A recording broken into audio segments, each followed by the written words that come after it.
Let's get started. Hello, hello, hello. My name's Natasha Nurse.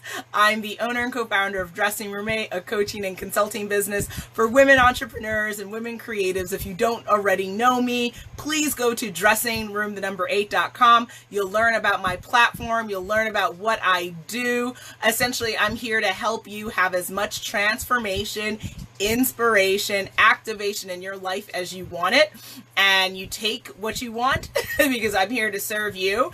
And I started this self-love, 7-day self-love live stream challenge because I do a lot of live streaming. That was a goal of mine and for my business and for me personally this year to be more interactive here on this platform. I thank you, Facebook, for offering this for us. But specifically, have I ever, I took time with myself and said, have I ever spent 7 days just talking about self-love? The answer is no. I've never, spent 7 days talking about this concept. And why is this important? Hello, how we feel about ourselves gets essentially trickled down into the lives that we live. If we don't have a lot of self-esteem, then what does that mean? We probably have a lot of abusers and a lot of users in our life. If we don't have high sense of self-worth, then what does that mean? We're put in situations that make us feel degraded, that make us feel less than. So how we feel, how we think has actual practical implication in our lives. And if you don't agree with me, put that in the comments and let me know. But I am, this is not a revelation that I'm sharing and like, woo, this is a message from God. Nope. Every successful person you will ever hear them will talk about the power of mindset. They'll talk about the power of positive thinking. They'll talk about the power of being strategic in what they're saying and what they're doing. So, I'm a part of a bandwagon with millions of other people, whether they're the thought leader themselves, whether they're the fan.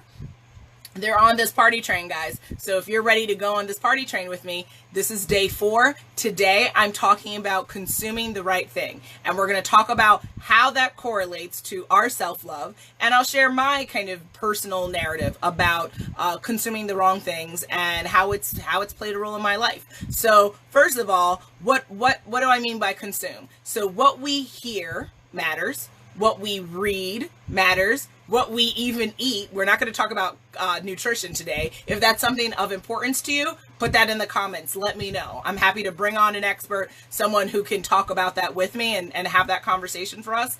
But I'm primarily talking about what we're hearing, what we're thinking, what we're saying, what we're reading, what we're consuming through media. And why media? Well, it's funny that I asked myself that question. I'm a total nerd. If you don't know that about me, you're in for a good show, guys. Do voices and everything. It's like a whole act. According to an article on eMarketer.com, U.S. adults from last year, this is a stat from last year, 2017, U.S. adults now spend 12 hours and 7 minutes a day consuming media. So I'm going to repeat that number. 12 hours, 7 minutes. How many hours do we have in a day? 24. We're literally spending more than half the day consuming media. That's a hell of a lot of time.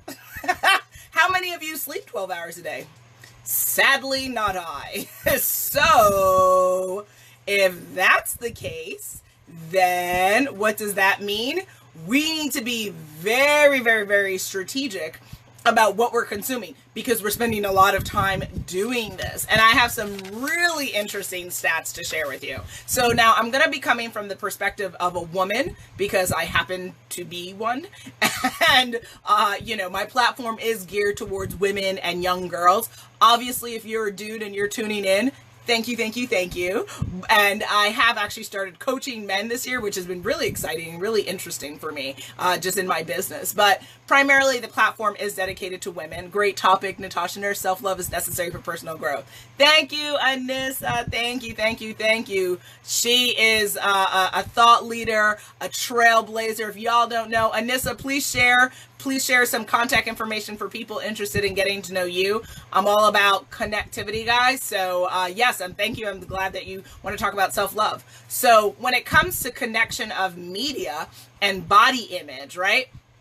What are the stats I'm talking about? So according to an article by Joel Miller on admedia.com, so he has some stats that I already knew and some that I didn't know. So what do most models weigh compared to the average person? If you know the number, I'd love for you to put that in the comments and share with me. I'm going to speak it out and we'll see if we're right at the right time, right? Most models weigh an average of 23% less than the average woman. Now, if you go back 20 years ago, the number was only 8%. So what does that mean? In the last 20 years, models have starved and emaciated themselves so much more that because of pressures from the industry, pressures from media, right? Magazines want thinner, and now, the conversation is the tide is slowly turning, right? Where you can actually see bigger bodies and people not run for horror. I'm not sure why we can't get over fat stigma, but that's another topic, another day. But 23% less than the average woman, right? And what is the average woman's size? Size 16. Guys, the average woman in this country is plus size. If you did not know that, you can take that, learn that, move on with your life. Size 16. 67% of women in America, plus size. So, that's a problem when we're flipping through our magazines, when we're going on these websites that are showing us, ooh, what's coming, what's cute for fall, and they keep showing us models that are 23% smaller than us. What does that make you in turn think? It makes you look, and you might question your own body weight. You might look and say, wow, maybe I need to go on a diet, which is wrong. You have to decide whatever nutritional and weight that you're comfortable with based on what you want, based on what your doctors are telling you, right? Based on the standards that you define for yourself. No, it's never okay to look at a magazine and be like, oh my God, I don't look like this. Oh my God. But it's a natural inclination. I get it. That's why I got into entrepreneurship and women empowerment, because all my life I grew up and I wish I had saw anyone that looked like me. Anyone with, you can't see me, but I have wide hips, right? Like I have big hair when it's normally out. And I would have loved, I would have given anything to see anyone that looked like me, but I didn't. And it made me question my Black identity. It made me question my womanhood. It made me question everything, because it was very upsetting that you looked and it was only one archetype of beauty. And that's destructive for young girls. It's decimating to their self-esteem. And guess what? It doesn't just stop at like 13 and all of a sudden we kind of have this evolution and we're like, oh, I'm above magazines, I'm above media at 14. Hells no. You have 40-year-olds, you have 50-year-olds out here feeling really shitty about themselves because they keep seeing content that doesn't reflect them, that doesn't look like them, and they're pissed off and they're hurt, and that in turn creates bad behaviors and cycles and mental mindset situations for them. So that's the bloody impact right there, right? That's huge. Another stat: problems with eating disorders has increased over 400% since 1970. That's sickening. That is sickening that people are having more and more self-harm issues in their life. And it's like, hey, what's going on, guys? Are we addressing this? People potentially are dying from this and are dying. People die from this. People have to get hospitalized. People have to go into facilities for this. What the hell is happening? 400%? That's crazy. Next, I love the stat, only 5% of women in the United States actually fit the current body type that's portrayed in advertising today. Let me say that again. 5%. 5%. I had to get a little bit Jamaican there. 5% naturally fit the actual body type that's presented to us in our media in the United States. That's sickening. Why? Because the 95% of us who don't look like that, end up feeling very depleted, end up feeling very shitty, and no one cares, right? It's just like, oh, good luck with that. That's nice. No, that's bullshit. That's straight bullshit. Media and advertising needs to, reflect the bloody culture that it's portrayed to. Y'all want me to buy your magazines, y'all want me to buy your jeans, and you don't want to have anybody that looks like me? Get a grip. Get a grip and holler at your girl when you have it. When you found your mind, you've obviously lost it. And it's sad. And it's so unnecessary. So get it together. Another really sad story of stats is in a study, 69% of girls concurred that models found in magazines had a major influence on their concept of what a perfect body shape should look like.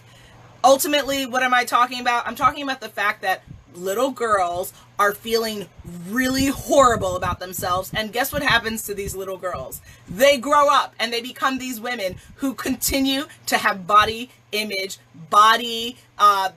like a hatred and a dislike for their own bodies that they live in. What kind of world are we living in when we don't nurture our youth, when we don't celebrate diversity? And across the board, I'm not even just talking about body type, but like race, the sexual identity, all different able bodies, like diversity across the board is how you have people in our society learn to accept and love and embrace and feel empowered about who the hell they are. And that's the type of world that we should be living in. And guess what? If you want to go through the concept, I know some brands or some companies like to be like, oh, it's not as commercial. That's bullshit, because every single time that we've seen brands come out and actually be a bit, what is that called? Experimental bullshit. Like, it's just bullshit terminology, right? If they're actually just real, right? Like they're just keeping shit real.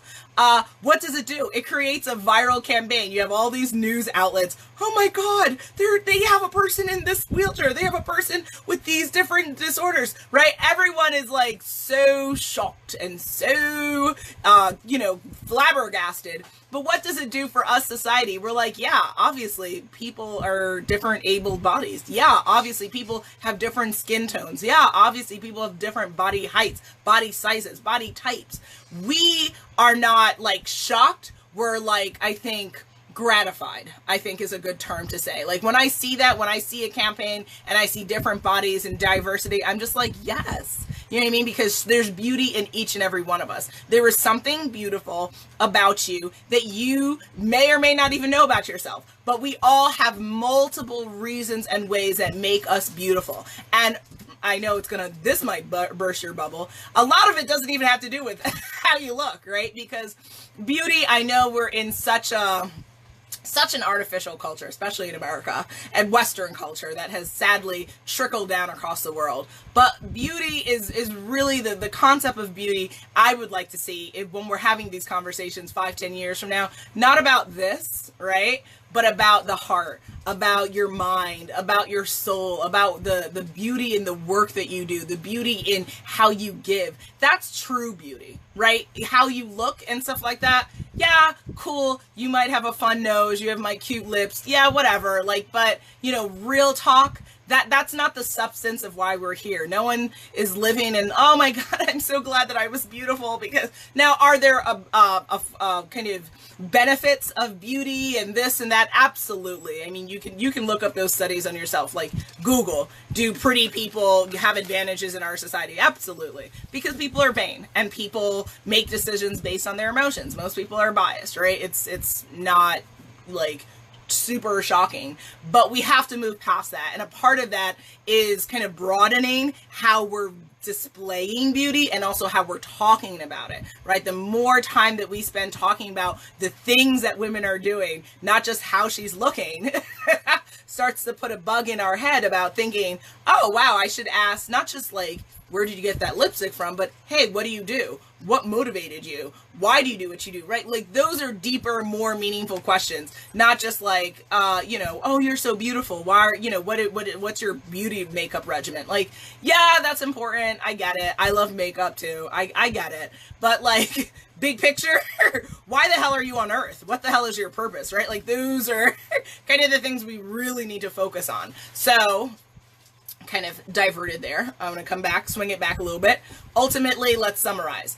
What we consume has an impact on our self-esteem. It has an impact on our self-worth. It has an impact on our body image. It has an impact on us. So what does that ultimately mean? It means we have to be very mindful, very conscientious, very strategic consumers of media, consumers of content. That is how we guard our self-love and how we learn to feel better about ourselves. So that's pretty, like, I think very obvious. So let's break that down into some practical advice, right? Things that you're looking to take from this so that you can go about on your journey and make some things happen, right? Feel better about yourself every single day. So what should you consume essentially is the thing, what we should talk about. And if you disagree, if you do agree, if you have comments, please add them in. First, inspirational content, guys. Things that make you feel motivated, things that make you feel activated. This is good stuff, right? And this is not stuff that you should tune into once every quarter. Like, if you want to look at motivational videos like Goalcast, I love Goalcast, right? They have really great content. Look at it every day. If you need to look at a video twice a day for the next 3 months, okay. Right? You can, I think it's really funny that people sometimes want to limit their positivity, even though they would do endless negativity, right? They will bitch and moan about themselves. They will say crap about themselves or other people all day long, but be like, oh girl, I don't have time to read that book, or oh girl, I don't have time to watch these videos.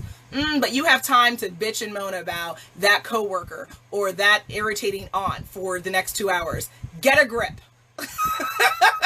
Spend more time on positivity over negativity. And you know what you're going to see? You're going to see your own internal reduction in wanting to dive into that negative space, because we all have it, right? We all can slide into that, you know, this chick, or you know, this dude, what he did. We all have the ability to talk crap, to share crap, to just be negative curmudgeons, right? Little trolls everywhere. But it's a choice. Choose, make choices. It's really that simple. So I encourage you, when you're thinking about the content that you need to consume, gravitate to the positivity, the Tony Robbins, the Gary Vaynerchuk, right? The Joyce Meyers, whatever industry, whatever space. I'm motivated personally by business content, by kind of evangelism, and specifically shout out to Joyce Meyers, shout out to Stephen Furtick. Those are like my two peeps that I tune into. Oh, and TD Jakes, I like him as well. So, you know, that's what motivates me. But you've got to figure out what is your inspirational content and what are you going to consume every single day. If you only have 5 minutes, please give it 5 minutes. Figure it out every single day, but consume it. Next, educational. I'm sick and tired of people saying to me, I don't know how to get started. I don't know how to do this. Cut the crap. Cut the crap. You're a grown up.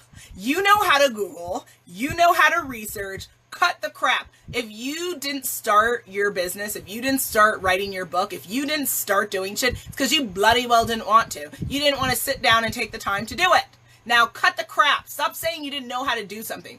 Figure it out. If you yourself are not interested in learning how to move forward on a concept, then please stop telling people you didn't have time to do it, because that's just sharing these negative concepts that then other people think it's okay to use that as an excuse. It's not okay. It's not okay. Mediocre behavior is never okay. If you want to make it okay for yourself, then that's your business, right? You've got to figure out what kind of life and lies you want to live by. But real talk, we're all influencing each other, and it's really bad for you to keep telling people, I don't have time for this. That's bullshit. You didn't make time. Keep it moving. So please, please, please find time. Like I said, even if it's 5 minutes, 5 minutes a day, educate yourself on something. Are you reading a new blog once a month? Are you reading the newspaper? Are you listening to new podcasts? Are you discovering new things, or are you spending the same old time doing the same old things, watching the same old reality TV, not improving, not evolving? Bullshit. Because if that's what you're doing and you're comfortable with that, fine. But I imagine if you're tuning into this, you're not, right? And so you're kind of saying, you know what? Maybe she has a point. I could get it. I could get my life. I could get it together. Please do, right? Please do. You deserve it. That's a part. I mean, if you want to talk about self-love, that's loving yourself. Educating yourself is loving yourself. Every time you want to sit here and tell people, you know, I can't do better. Nope. You're not loving yourself enough. So I hope that that's crystal clear, because I'm dead ass serious about that. And I think it's tiring and boring every time I hear someone say and complain about it. Next, thought-provoking. So this, I say, is a really good thing to do when it comes to your self-love journey and content to consume, because I think that a lot of times we get really caught up with being like, for me, even myself, right? I'm a hardcore liberal. I believe in like freedom and liberation, and hey, you may or may not agree with that path. That's your business, right? But that's what I'm all about. But does it mean that I can't listen to a Republican, like a hardcore, like Republican program for 20 minutes? No, it doesn't mean that, because I think that you need to have hard conversations. You need to confront personal biases, things that you believe in your core, but also hear someone else's perspective. Hear thought-provoking ideas. Why? Because it's going to be educational. It might even inspire you to go and do something, but don't back away from the idea that you have to have thought-provoking conversations. You have to consume thought-provoking information. All right. Next, simple. This is like the cat videos, the dog videos. I make a point on my personal Facebook on Natasha Nurse. You can easily find me. I like to share like animal videos because there's some people who are like, I don't like animals. And I'm just like, have you seen elephants like in the mud? Have you seen them paint? Have you even seen them play the piano? How do you not like elephants? Like, what the hell are you talking about? You know, or I don't like cats. Well, have you seen the kittens that just, you know, move their heads and they're just like, right? Like, come on now. You know you like the chanchis. They're little chanchis. Yes. I have different names for animals. Khalil knows very well. I like to say, and you'll hear in some content other than this that I do on my podcast, Woken Free, where I say all sorts of different phrases about animals. To follow me on social media and you will hear all of my different expressions. But watch things that make you feel good, whether it's motivational and it's like, ooh, I'm gonna get my life, I'm gonna run these 5 miles, or even literally you're just sitting and you're laughing. Because you can't laugh enough, you can't smile enough, you can't have enough joy in your life. So please, that's definitely a category of content that is a must on a daily basis. Next, subjects you enjoy, right? So I think also, I have found it sad when people are like, oh, I really like, you know, gardening, or I really like astrology. I don't find the time to do it. Listen. Listen, as I was just talking to my ladies at lunch, you found time to get a shower, didn't you? You cleaned your behind. Oh, that's nice. Oh, you got your nails done. Oh, that's nice. Oh, you got your makeup done. Oh, that's nice. But you don't have time to read about things that you love. Bullshit. I call bull. Bull. If you have time to shower, if you have time to eat, if you have time to watch TV, I think you have time to read. I think you have time to listen to a podcast. I think you have time to do things that you love. Stop lying to yourself, please. If you take anything from this conversation, for generally, I would say that's a common theme when it comes to self-love. I have seen that as well. Get real honest with yourself. If you really want to love yourself more, if you really want to honor who you are, it means getting real honest with yourself. And I know that that's harsh, and I know I'm not like kind of approaching this with a coddly kind of perspective. Why? Because I think that that's one of the dangers I see that's happening in this world, that we coddle people instead of just calling them on their bullshit. What you're saying is bullshit. You need to stop and get a grip. Like, you know, I can say that nicer, right? But is it gonna shock you? No, right? Because why? We're hardwired for negativity. We remember negative experiences more than we remember positive. We are moved by negativity more than we're moved by positivity, sadly. And you can think back on your life. I know for myself, if my parent had asked me, oh, Natasha, can you make your bed? And I would be like, no. I like organization in like what I'm doing. I hate like physical organization for my like bedroom. I like closet organization, like that stuff, but like making the bed, that's definitely something I do not enjoy doing. I'm not gonna lie about that. Now, if my parent had said to me, get up and make the bed, right? Then I'm going to move because you're scaring me. Are you going to physically beat me? So negativity is more impactful on us than positivity. I say this to my husband all the time. I say, oh, honey, can you da-da-da? But the minute I say, rah, and I become a demon, all of a sudden people want to move. All of a sudden I see action happening. That's so interesting. It's not really. People are motivated by negativity. So That's why I'm not coddling you. That's why I'm having a hardcore conversation with you. Next, content that you should be strategically consuming.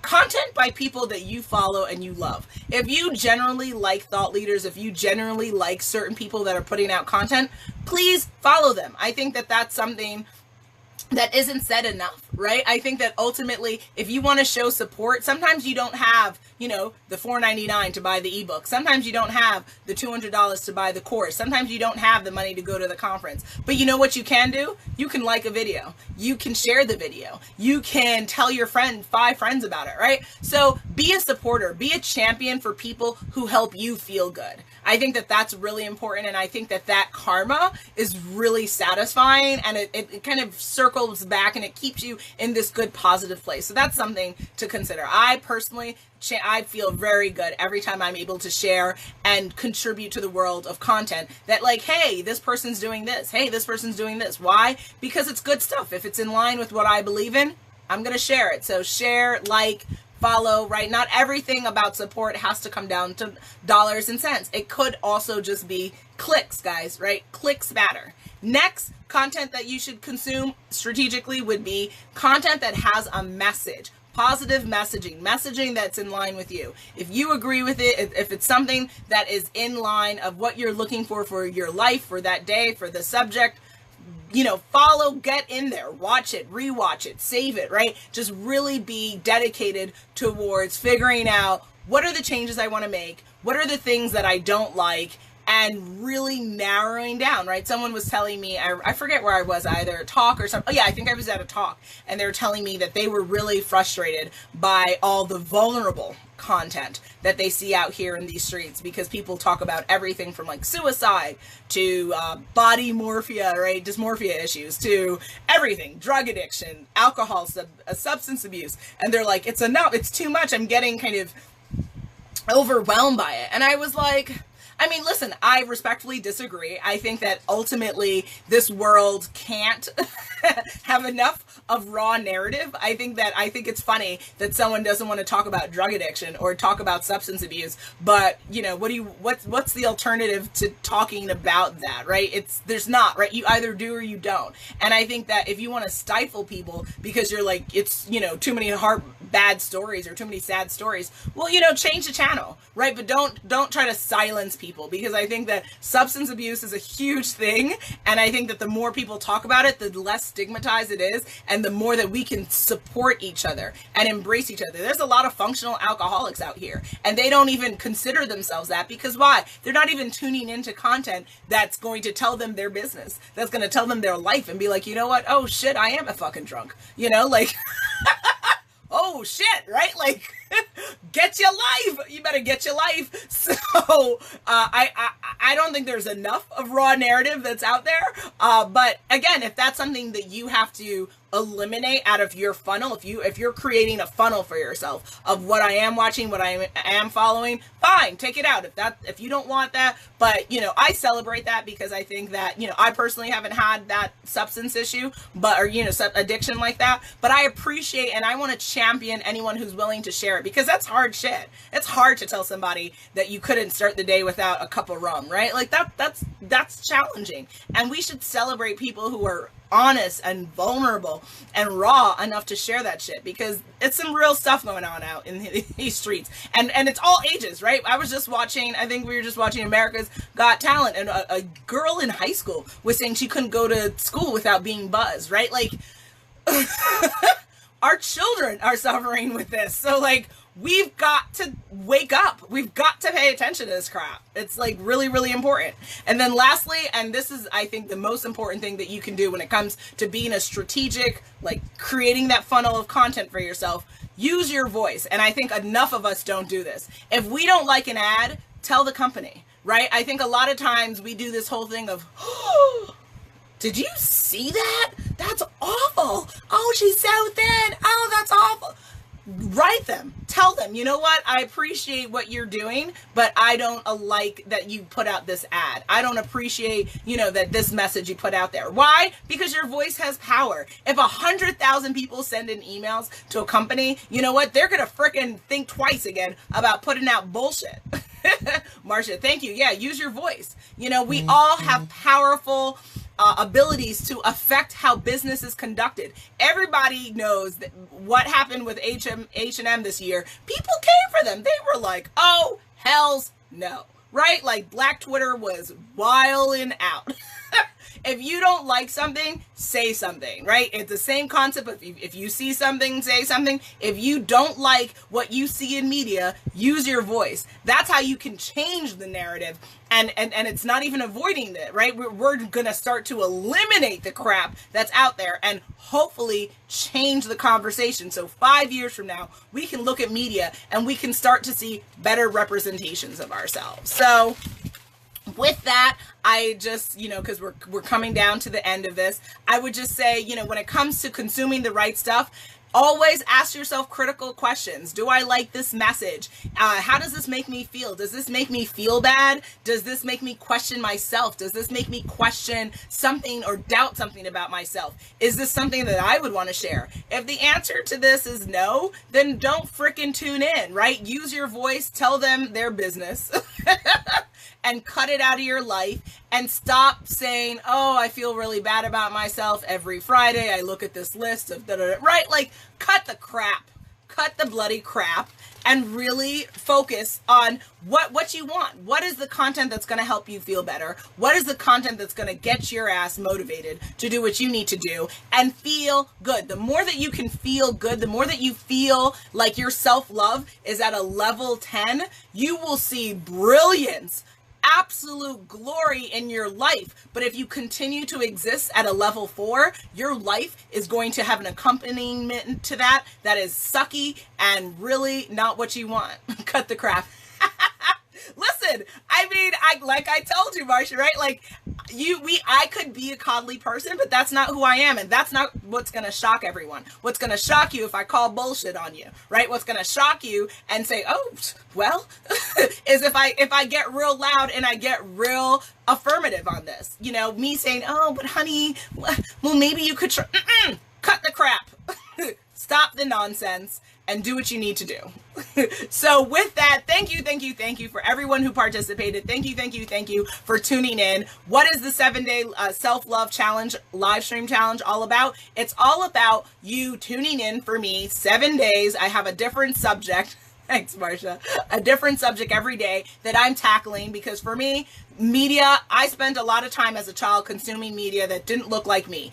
A lot of media that made me question my weight, made me question my blackness, made me question what beauty really is. And had I stopped myself, had I tried to be more resourceful and find content that represented me, I would have been even more empowered earlier on in my life. So it would have allowed me to have less time having to undo the garbage that I was willingly soaking and absorbing. So that's all I'm trying to do. I'm trying to say, hey guys, if you're reading, listening, watching things that you don't like, things that make you feel bad, things that make you feel mad, stop. Just stop. And so the second part of this challenge, after you tune in every day, is for you to then go live. And so whether you go live, or if you're not able or you're not comfortable doing live, you could do just a video, whether it's 5 seconds, 5 minutes, an hour. Talk about what I talked about for the day, tag Dressing Room A, and use the hashtag myselflove. Now, I am saying if you don't necessarily, so maybe for you today, this conversation wasn't maybe something that you deeply connect with on your self-love journey, then what is something that you are dealing with and you maybe haven't verbalized that publicly? Go ahead and go live with that. Talk about that, because that's what the point is. For 7 days, can we talk about self-love? And specifically for you, what are you dealing with? What would make you love yourself more, right? And so tackling bad content was a part of what I needed to do to love myself more. And with that, I just hope that you can tune in tomorrow and finish out the challenge with me. And again, thank you for tuning in. I greatly appreciate your support, your love. Don't forget to share this. Don't forget to go and do your part of the challenge. I want to champion you so that I can help you live your best life, because this is a part of what I'm doing to live my best life. All right, so I'll talk to you soon. Have a good night. Bye.